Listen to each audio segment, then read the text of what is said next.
가지를 제가 읽어보겠습니다.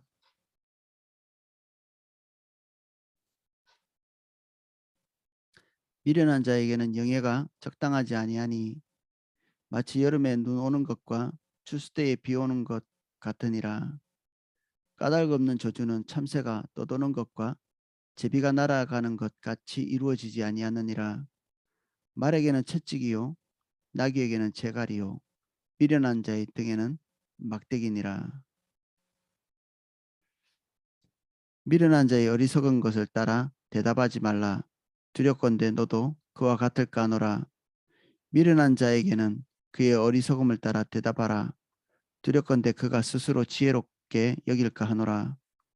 미련한 자의 편에 기별하는 것은 자기 발을 베어버림과 해를 받음과 같으니라. 저는 자의 다리는 힘이 없이 달렸나니 미련한 자의 입에 잠언도 그러하니라. 미련한 자에게는 영예를 주는 것은 돌을 물매에 매는 것과 같으니라. 미련한 자의 입에 잠언은 술 취한 자가 손에 든 가시나무 같으니라. 장인이 온갖 것을 만들지라도 미련한 자를 고용하는 것은 지나가는 행인을 고용함과 같으니라. 아멘.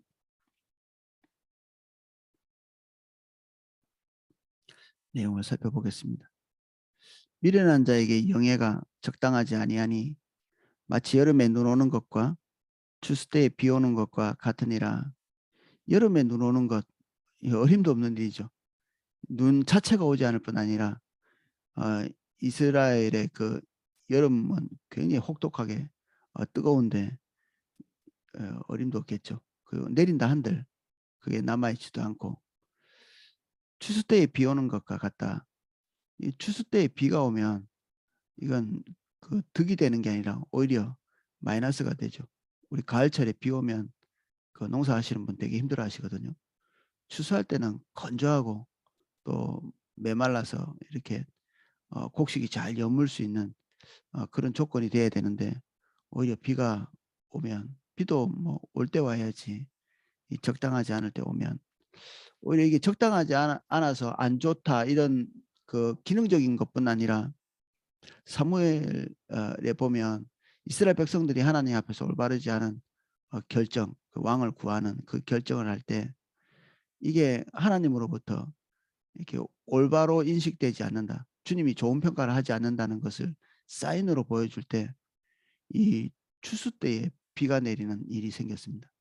청둥번개가 치고 이게 어떤 면에서는 불길한 징조, 하나님으로부터의 저주 그리고 경고의 메시지가 되기도 했죠. 그러니까 이 추수 때에 비 오는 것은 있지도 않은 일일 뿐 아니라 이런 일이 있을 때는 대단히 불길한 일로 보는 거죠. 미련한 자의 영예가 적당하지 않다는 것이 지금 방금 설명드린 이런 케이스들에 딱 연관이 되어 있습니다. 미련한 자, 자기 뜻대로 하고 그리고 지식이 없이 영예를 가지고 있는 사람. 영예는 지위죠, 지위. 하나님께서 우리에게 적당한 지위를 허락하시는 것은 거기에 걸맞는 직임을 감당할 수 있는 그 인성이나 자질을 갖추어서 그 자리에서 그 기능을 행해야 그 기능을 통해서 다른 사람들을 잘 돌볼 수 있는 것이죠. 뭐 정치인이 올바르지 않다. 그리고 뭐 국회의원이 올바르지 않고 법관 중요한 일일수록 선생님, 목회자 마찬가지로 회사에 오너 되시는 분들 그리고 회사에도 직임들이 다 있잖아요. 그 모든 것이 영예의 그 범주에 포함된다고 볼 수 있는데 이것은 영예 자체가 목적이 아니죠. 하나님께 복받아서 총리되는 게 우리 인생의 끝이 아니잖아요. 우리 자녀들이 이거 과거에는 높은 지위에 올라가고 주님 따라가면서 하나님께 복을 받아서 다니엘 같이 뭐 이렇게 총리 됐으면 좋겠다. 이 총리를 왜 하는 겁니까? 총리는 그 당시에 하나님의 그 계시를 받아서 그 시대의 사람들을 굶주림에서 구하는 그 일을 위해서 총리가 필요한 거죠. 철저히 기능적이죠. 한 개인의 영달이 아니라 세상 사람들을 향한 하나님의 긍휼을 흘려보내는 그 자리가 총리였던 거죠. 주님 말씀 잘 들어서 지위가 높아졌다. 이거는 하나님께서 우리에게 주시는 직임과는 완벽하게 빗나가는 것입니다. 상급으로 주어지는 것이 직임이 아니라 하나님께서 일하시고자 하시는 일에 우리가 초청받는 것이죠. 우리 개념 자체를 완전히 이렇게 이동시킬 필요가 있습니다. 다니엘도 마찬가지입니다. 하나님께서 이스라엘 백성 안에서 행하시고자 하는 하나님의 뜻을 이방에도 똑같이 행하기 위해서, 그리고 하나님의 뜻을 알리기 위해서 그 총리의 자리에 다니엘을 두신 거죠. 다니엘이 하나님 앞에서 충성됐기 때문에 상급으로서 총리가 되도록 하신 것이 아닙니다. 오해죠, 오해. 이 영예를 자기 사사로운 것, 그 사사로운 영달, 이런 것과 관련 지으면 여기에 딱 해당되는 것입니다. 백성에게는 저주죠. 그리고 그의 개인적인 복락을 위해서 그것을 사용할 때 본인에게도 해악이고, 하나님께서 그 사람과 함께 동행한 그 동행이 무가치해지는 것이고, 그의 영향력 아래 있게 될 모든 사람에게는 그 사람이 있는 동안에는 고통스러운 기간이 되겠죠.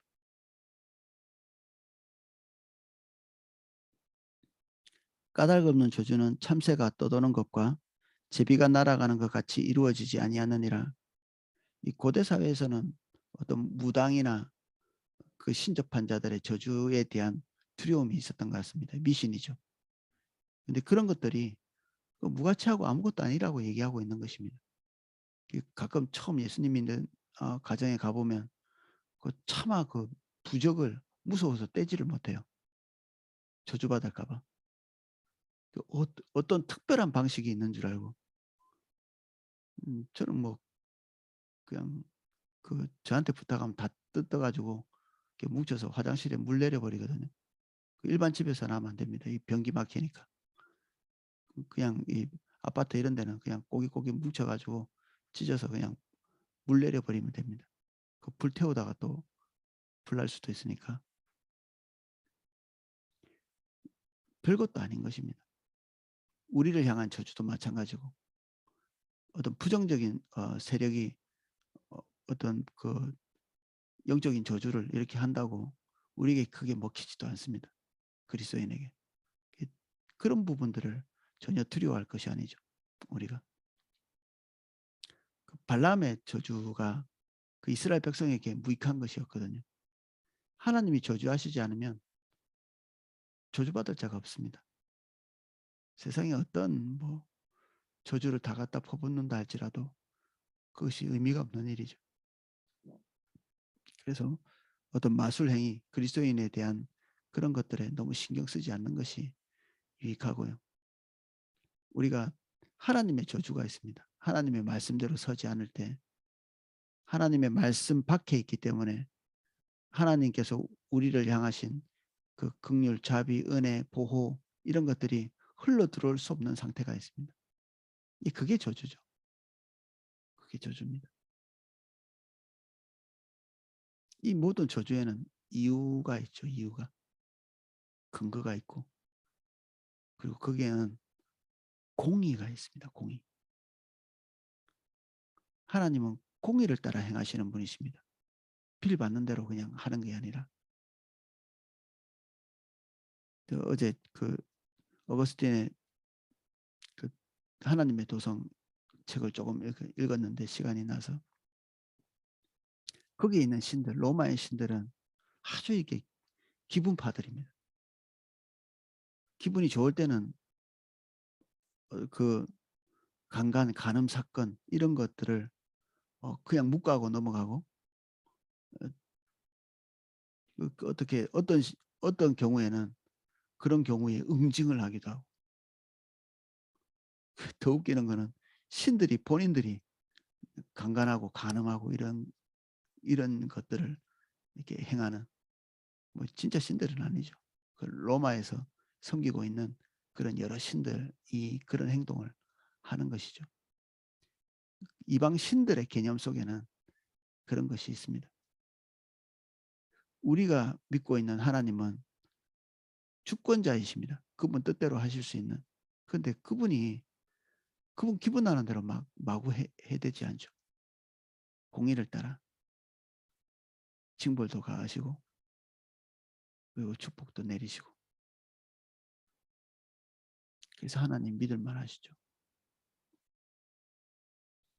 그래서 마술적인 이런 저주나 이런 것들을 민감하게, 그리고 세대를 흘러오는 뭐 저주 이런 거 너무 신경 써서 이렇게 거기에 집중하시면 안 됩니다.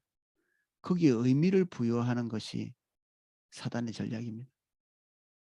부적 같은 것도 마찬가지입니다. 거기에 의미를 부여하는 그 자에게 그게 저주죠. 대수롭지 않고 별것도 아닌 것들 신경 쓸 필요가 없습니다. 믿는 자들은.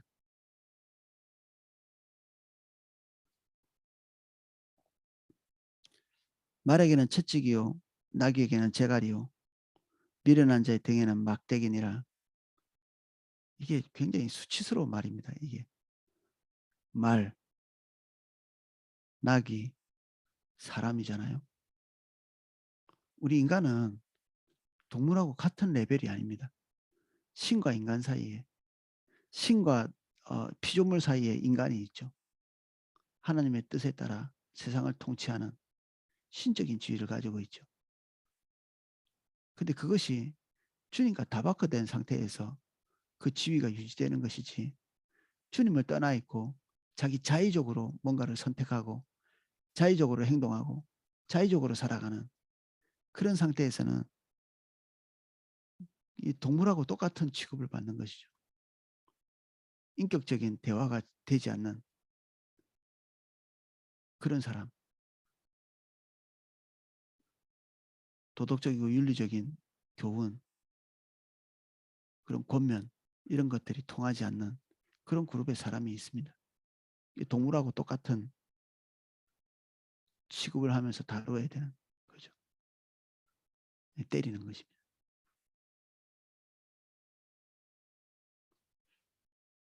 어린아이들이 이렇게 미련하다고 돼 있죠. 근데 어린아이 때 조정받지 못하면 나이가 많다고 저절로 이 미련이 사라지지 않죠.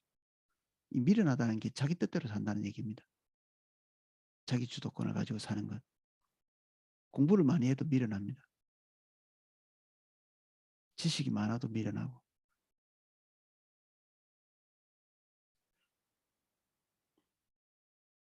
미련한 자의 어리석은 것을 따라 대답하지 말라. 두렵건대 너도 그와 같을까 하노라.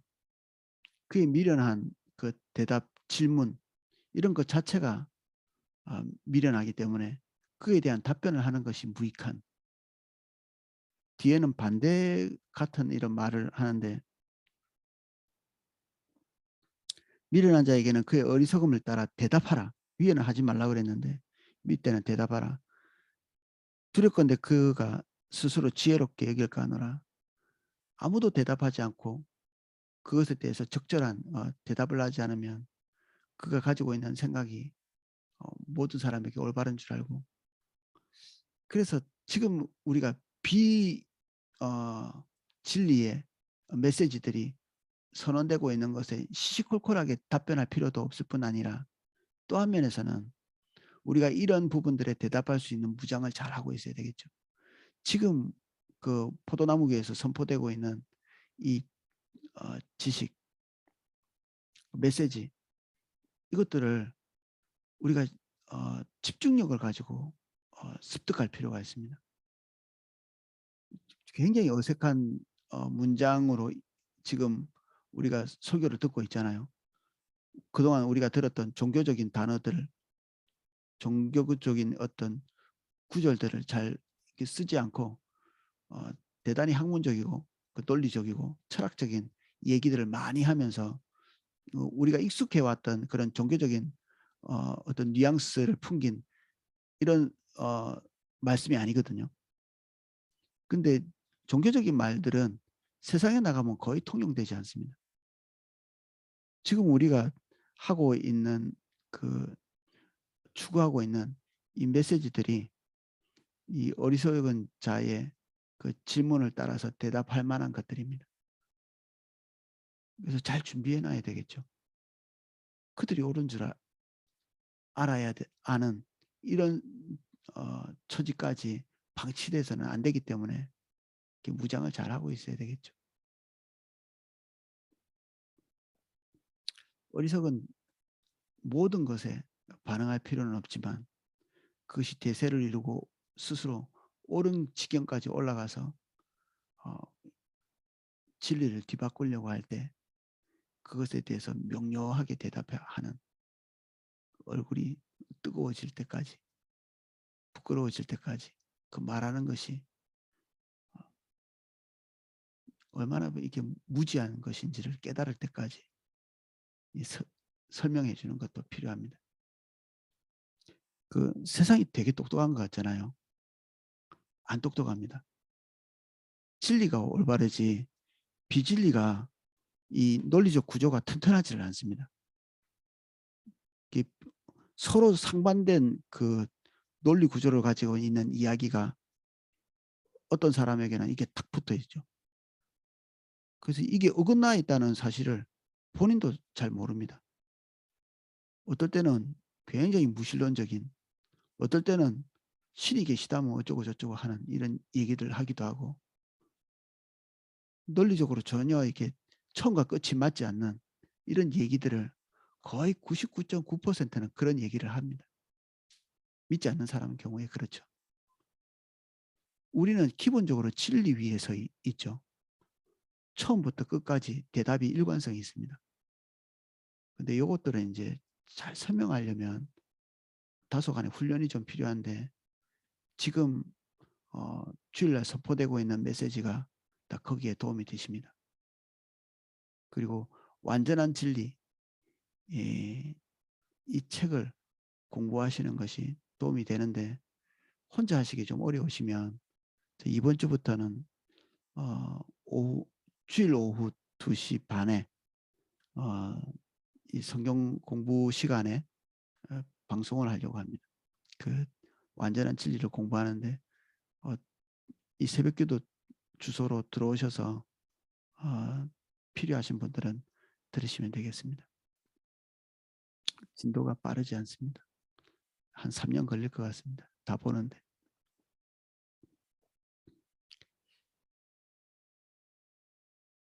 미련한 자의 편에 기별하는 것은 자기 발을 베어버림과 해를 받은과 같으니라. 이 끔찍한 표현이 뒤에 연결돼 있죠. 발을 베어버린다. 이게 기별을 하는 일은 발로 하는 거죠. 옛날에는 그렇습니다. 지금은 뭐 전화도 있고 이렇지만 과거에는 보발꾼 편지를 가서 전하는 또는 말을 그대로 가서 전하는 그 사람이 이런 기별을 하는 건데 이건 대단히 중요한 일이죠. 이 과거에 교통도 안 좋은데 뭐 사람에게 기별을 한다는 것은 웬만한 중요한 일이 아니면 잘 안 하겠죠. 근데 이러한 일들을 미련한 자, 제 뜻대로 그냥 아무렇게나 일하는 사람에게 맡겨서는 안 되겠죠. 뒤에 표현이 되게 무서운 건데 발을 베어버린다 또는 뒤에 해를 받음이 폭력적인 것을 마신다는 뜻입니다. 폭력을 마실 수는 없죠. 이게 폭력은 이게 위해를 가하는 게 당하는 건데 이 폭력의 결과들을 이렇게 들이마시는 것처럼 이렇게 표현해 놓은 거거든요. 그러니까 아주 이렇게 해로운 일이죠. 그리고 우리의 존립을 위태롭게 하는 것이 되기도 하고. 그래서 중요한 일을 미련한 자에게 맡길 수 없다. 중요할수록 하나님 뜻대로 하지 않고 제 뜻대로 하는 그런 사람에게 옳고 그리도 맡길 수 있을까요? 큰일 나겠죠. 그래서 2번, 3번 뭘 보느냐 하면 평소에 주님의 인도를 따라 하기로 결정하고 자기 뜻대로 자기 감정대로 하지 않고 주님이 기대하시는 바를 따라 하려고 애쓰는가? 당연히 뭐 완전하지 않을 것입니다. 근데 그 방향성이 그러한가? 세심하게 살피거든요. 중요할수록.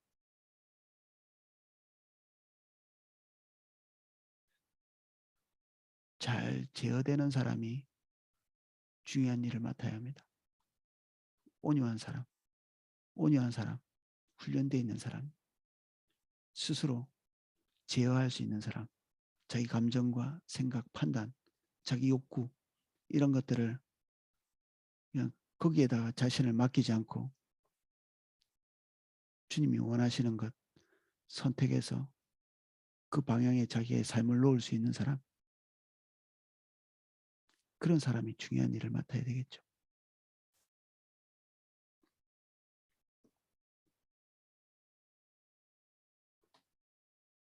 전원자의 다리는 힘이 없이 달렸나니 미련한 자의 입에 잠언도 그러하니라. 이게 장애인에 대해서 좀 오해를 살 수 있는 그런 구절이기도 한데,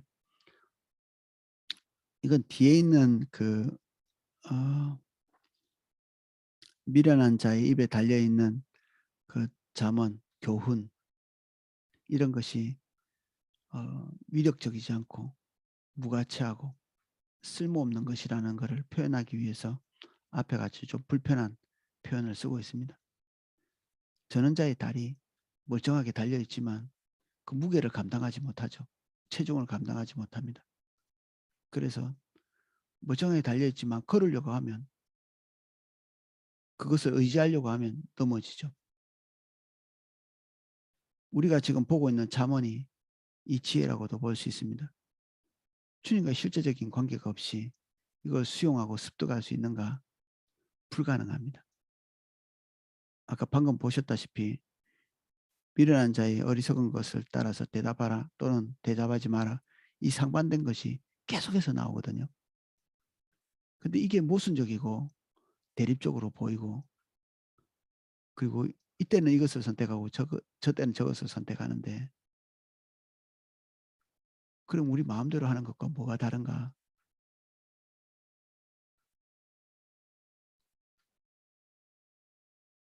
주님의 개입이 이 모든 것을 판가름하죠. 주님 우리에게 지혜를 주시고 통찰력을 주시고 때에 맞는 말을 넣어주시고 그렇습니다. 반복해서 말하지만 객관적인 사람은 없거든요. 지식을 많이 가졌다고 객관적이지 않고 성경 백독이 지혜를 보장하지는 않습니다. 말로 다 할 수 없는 어리석은 말을 할 때가 있습니다. 성경을 많이 읽는데도 주님의 인격과 전혀 상관없이 서 있는 그런 경우가 그렇습니다. 성경도 이상하게 적용하고, 그 미련한 자에 대한 지금 얘기를 많이 하고 있는데, 미련한 자보다 한 발 더 나가 있는 사람, 자기 스스로를 옳은 줄 아는 사람입니다. 우리가 앞에 그 부분을 좀 짚고 넘어왔죠. 미련한 자에게 오히려 희망이 있다. 지금 미련한 자를 이렇게 지적하고 있는데, 우리 앞에서 본 그 잠언의 한 부분에는 미련한 자에게 오히려 희망이 있다. 왜냐하면 그 또 다른 심각한 사람이 있는데, 스스로를 옳게 여기는 사람, 스스로 자기 확신을 가지고 있는 사람. 세상은 그런 거 되게 좋아하는데 하나님 앞에서 그러한 사람은 가장 가치가 적은 사람입니다. 미련한 사람도 가치가 적은데, 자기 뜻대로 하는 사람, 자기 뜻이 옳다고 확신하는 사람, 그 사람이 그 무슨 확신이 있겠습니까? 하나님 앞에 가치가 있겠습니까? 그래서 우리가 가지고 있는 생각에 대한 의심은 필수적입니다. 그래서 다른 사람의 의견에 이렇게 귀를 기울이고 고집 부리지 않고 교회 일꾼을 세우는데 중요한 덕목 중에 하나가 제 고집대로 하지 않는 것입니다. 기억나시죠?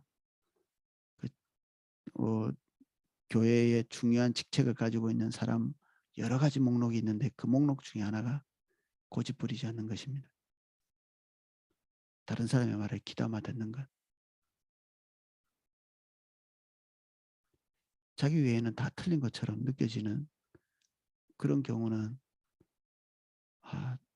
정말 너무 심각한 상태에 있다. 그렇게 이해하시면 됩니다. 미련한 자에게 영예를 주는 것은 돌을 물매에 매는 것과 같으니라. 물매는 돌을 이렇게 메어 놓으면 안 되죠. 묶어 놓는다는 얘기인데 돌릴 때는 뭐 잘 돌아가겠죠. 이 물매에 묶어 놓으면. 근데 물매를 돌리는 이유가 뭐죠? 이 전쟁 때 이렇게 물매를 쓰거든요.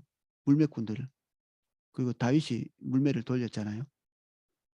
이게 회전력이 최고조로 달았을 때 이 물매를 탁 이렇게 놔서 돌을 그 정점에서 딱 그 속도가 최대한 올랐을 때 놔서 이것이 뭐 짐승에게 가거나 적군에게 가서 딱 맞아서 위력적인 어떤 파워를 발휘해야 되는데 묶어 놓으면 놨을 때 그냥 물매에 달려서 날아가지도 않겠죠. 미련한 자에게 영예를 준다. 그 영예는 대단히 기능적인 부분이라고 이야기했는데 개인의 사사로운 것을 위해서 여기를 쓴다. 실제적인 기능은 발휘하지 않는다. 한 국가가 부정부패가 많은 이유가 그것입니다. 어떤 나라들, 후진국들. 우리도 대단히 후진국스러운 개념을 가지고 있었을 때가 있었습니다. 우리가 그 소명 이렇게 얘기할 때 소명. 여러분들 직장 없는 분이 잘 없고 어, 주부도 직장이고 자기 나름대로는 우리 모든 자기 직임이 다 있잖아요. 근데 그것이 자기 개인과 연관되어 가지고 이 사사롭게 의미를 부여하잖아요. 그러면 딱 이렇게 해당되는 것입니다. 그 섬기는 일이 하나님의 소명이면 주님의 뜻이 거기에 포함되어 있는 거죠. 우리의 뜻이 포함되어 있지 않고 주부든지 학생이든지 직장인이든지 사업가든지 예술가든지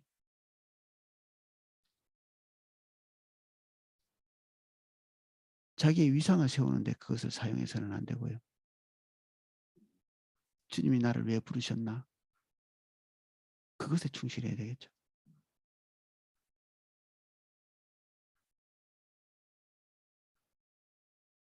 그래서 아까 같이 설명한 대로 그런 지위를 그 사사로운 자기 영달로 이렇게 생각하면 이렇게 물매에다가 이렇게 묶어서 돌리는 이런 어리석은 행동을 하는 거하고 다를 바가 없다.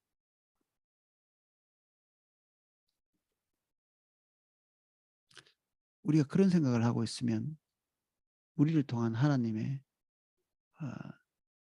뜻이 불발되겠죠. 무산되고 맙니다. 이스라엘 백성들을 향한 하나님의 기대는 엄청났죠. 그것이 어떻게 됐나요?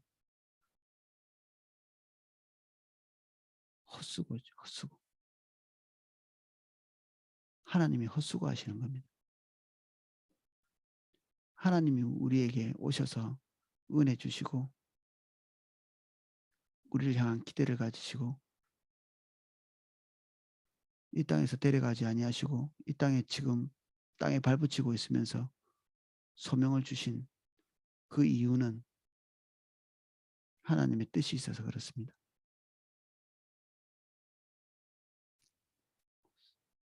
그 뜻에 우리가 부합되지 않잖아요. 그러면 우울증 걸립니다. 왜? 의미가 없으니까. 왜 돈 벌지? 직장에는 왜 가지? 힘든데? 설거지하면서도 의미를 발견하지 못하죠. 또 허구한 날 이걸 해야 되나 싶고 밥하는 게 화가 나고 남편이 새끼 먹으면 욕하고 그럴 수밖에 없죠. 의미가 없으니까. 자기중심적인 소명, 의식 가지고 있으니까. 직장 다니면서 로또나 걸고 있고 로또 걸리면 직장 안 나가려고 소명 가진 사람의 태도가 아니죠.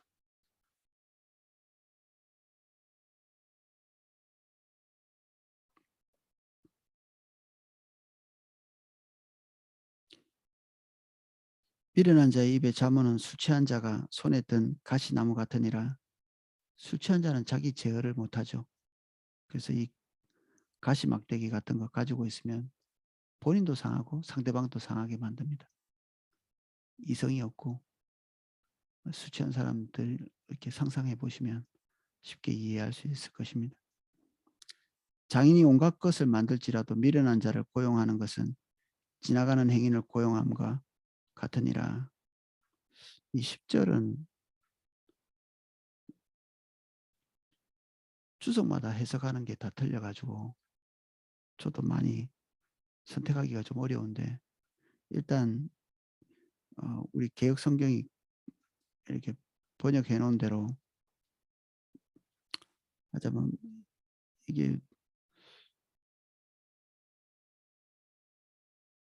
사람 세우는 부분들 그리고 중요한 일에 중요한 사람 세우는 것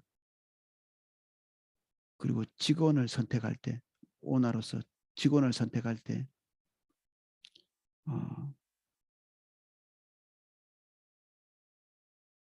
신중함을 기하는 것 뭐 이렇게 볼 수도 있는데 딱히 10절의 내용은 어, 그런 내용일 수도 있고 아닐 수도 있고 이래서 저도 개인적으로 확신이 잘 없습니다.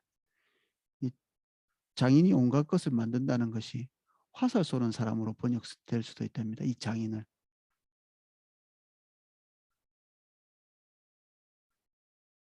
그 뒤에 있는 구절들도 좀 난해하고 제가 좀 더 이렇게 어, 다른 자료를 좀 찾아보고 명료한 생각이 들면 다시 요거는 수정해서 어, 전달하도록 하겠습니다. 오늘은 여기까지 살펴보겠습니다. 기도하겠습니다.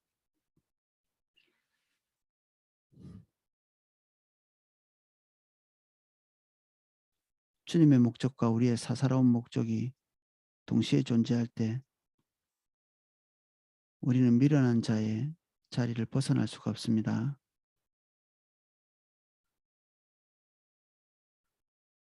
우리의 목적이 하나님의 목적을 가리지 않도록 주님 도와주십시오. 우리의 직장, 직업, 우리가 해야 될 직임, 우리의 기능, 이것이 우리의 사사로운 목적에 따라서 해석되지 않도록 도와주시옵소서. 내가 이 땅에 왜 살아있는지, 직장은 왜 가는지, 내가 왜 부장이 되고 과장이 되고 이사가 되고 내가 왜 운전을 하고 있고 내가 왜 밥을 하고 빨래를 하고 청소를 하는지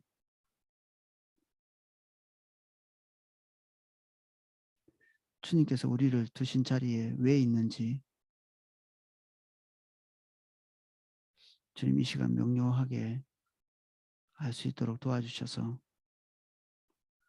우리가 살아가는 일상이 헛되지 않도록 은혜를 주십시오. 하나님께서 귀한 메시지를 주일마다 선포하고 계십니다. 아무도 이 가치를 깨닫지 못하는 자가 없게 하시고 가볍게 지나가는 자가 없게 해주십시오. 하나님의 은혜로 이 내용들이 100% 습득될 수 있도록 도와주십시오. 우리가 애써 이것을 체화시킬 수 있게 단 하나의 메시지도 놓치지 않는 시간 될 수 있도록 도와주십시오. 반복해서 듣고 공부하고 숙지할 수 있도록 도와주십시오. 그래야 우리 인생이 가치를 잃지 않을 수 있습니다. 우리의 모든 일상이 주의 뜻으로 변화되게 해주십시오. 먹든지 마시든지 하나님의 영광을 위해서 하라고 말씀하셨습니다. 이 메시지가 선포되는 기간에 우리가 범사의 모든 일이 하나님의 영광을 위하여 변화될 수 있도록 은혜를 주옵소서.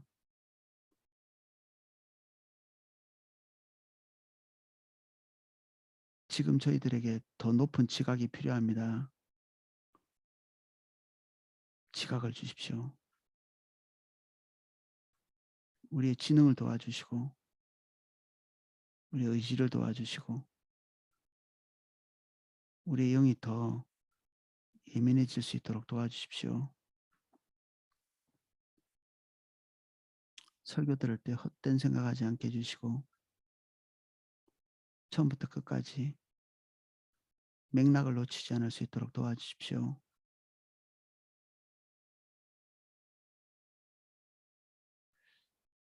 예수님 이름으로 기도합니다. 아멘. 네, 제가